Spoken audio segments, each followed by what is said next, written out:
Political violence is wrong.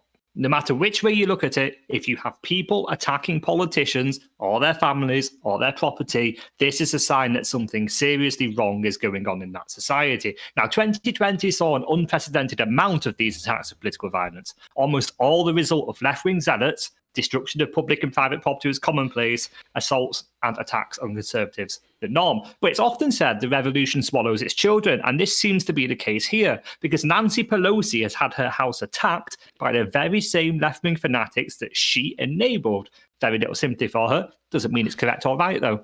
But one person I do have sympathy for is Mitch McConnell, whose house has also been attacked amidst the ongoing debate on the stimulus checks. That's right. A disagreement over the usage of taxpayers' money has resulted in an attack on one of the most prominent politicians in the country. What is happening in the United States? We're going to be discussing this deluge of delinquency from the left in this episode. This is Political.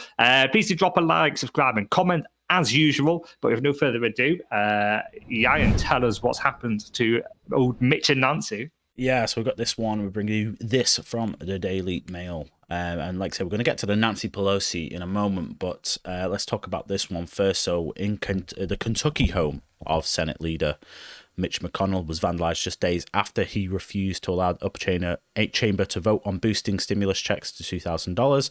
"Where's my money" was spray painted on the front door of McConnell's home in the Highlands section of Louisville on Saturday. On the door adjacent to the front porch, graffiti is seen which says "Mitch kills the poor." The vandalism was first reported by these people here.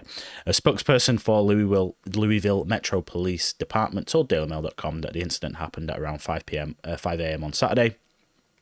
And here are some of the pictures of it. I mean, it's basically just graffiti, but the stuff that's kind of happened with Nancy Pelosi, I suppose, is a little bit worse, but effectively the same kind of tantrum. And that's the way that Mitch McConnell described it. He said, he said that "I've spent my career fighting for the First Amendment and defending peaceful protest. I appreciate every Kentuckian who has engaged in the democratic process, whether they agree with me or not. This is different. Vandalism and the politics of fear have no place in our society. My wife and I have never been intimidated by this toxic playbook. We just hope our neighbours in Louisville aren't too inconvenienced by this radical tantrum." And I do love that wording, radical tantrum. It's very appropriate, I think. Yeah, definitely. It's so apt, isn't it? Listen, I'm sympathetic to both views on the stimulus issue. On the one hand, I don't necessarily agree with the kind of splurging of taxpayers' money like this. On the other hand, if the money's already been taxed, give it to the people, right? But in any case, there's an argument to be had, there's a conversation to be had, and there's a discussion to be had that preferably doesn't involve going around to someone's house, terrifying their family, and spray painting things on the wall. It's awful. It's ridiculous. And have you ever been burgled, Ian? Because this is when something like this happens to your own home, it's very, very hard to feel safe anymore. And that's what the left do, because it's the same with cancel culture. You never feel safe speaking your mind these days. You always have to have something in the back of your mind.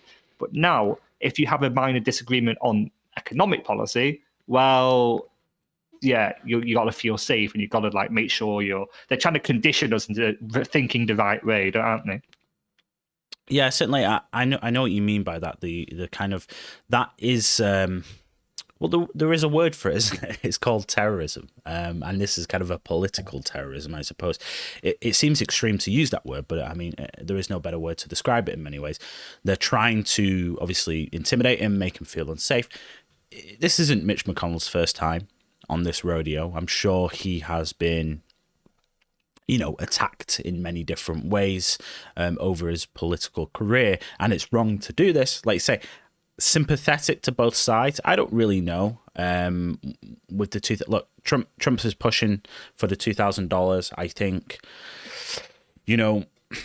I think when you look at my sort of way that I look at it is that these supposed leaders in these various different states are forcing a lot of these businesses to close, and that's not then just the business owners, it's the employees of the business owners who are now struggling, and I just feel it's wrong for them to force closure without them providing some kind of support. But obviously the best way to avoid all of this would just be to allow the economy to open up again, because as Trump often says, that the cure is worse than the disease. I think that's what's happened in America now. I think that's where it's at. So yeah, it's, like I say, sympathetic to both sides, but certainly doing this is not the right thing to do. And then going on to Nancy Pelosi, she's basically been dealing with a similar kind of situation. Both these incidents happened quite close to each other as well, interestingly enough. So Nancy Pelosi's San Francisco home has been vandalized with red paint, a pig's head, and spray-painted messages about 2,000 checks, according to TMZ. Police sources told the outlet that cops were called out to reports of vandalism at the House Speaker's property in the early hours of New Year's Day. San Francisco officers arrived on scene around 3 a.m. and the police report was taken. It's not clear if there are any suspects. Daily Mail has reached out to the San Francisco Police Department for comment, and they covered it up afterwards as well, which is, I guess, I guess she was ashamed. Like, they actually covered it up with newspaper and stuff. Obviously removed the pig's head, but this is fake blood. This is fake blood anyway. But a photo released on social media shows the white garage of what appears to be Nancy Pelosi's red brick. Man's plastered in graffiti. 2K is written on the garage door and crossed out in what appears to be a reference to the 2K stimulus checks. I mean, there's not really much to say to that, other than they missed out this bit, but that looks to me like it says UBI, which I assume means like universal basic income, and then they've written "We want everything." I don't know. It's almost like a parody of like the red. It's almost like someone's parodying sort of leftist zealots, isn't it? Yeah, and I mean, just wow. I mean, if it is universal basic income, as you say, then okay, this is more or less it's an unemployment policy, right? Like, because it only affects people who are out of work, more or less, and it's not going to affect 95% of people. On what planet do you think it's acceptable to go and vandalize someone's house for it, someone's private property?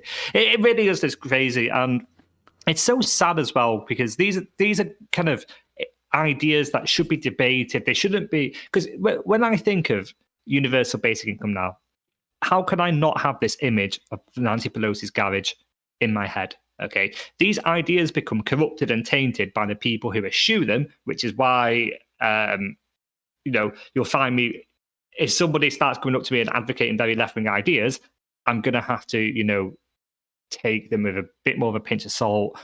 I probably made up my mind earlier. It's bad, and it just kind of stirs to stimulate the debate. It deserves to stimulate the conversation here.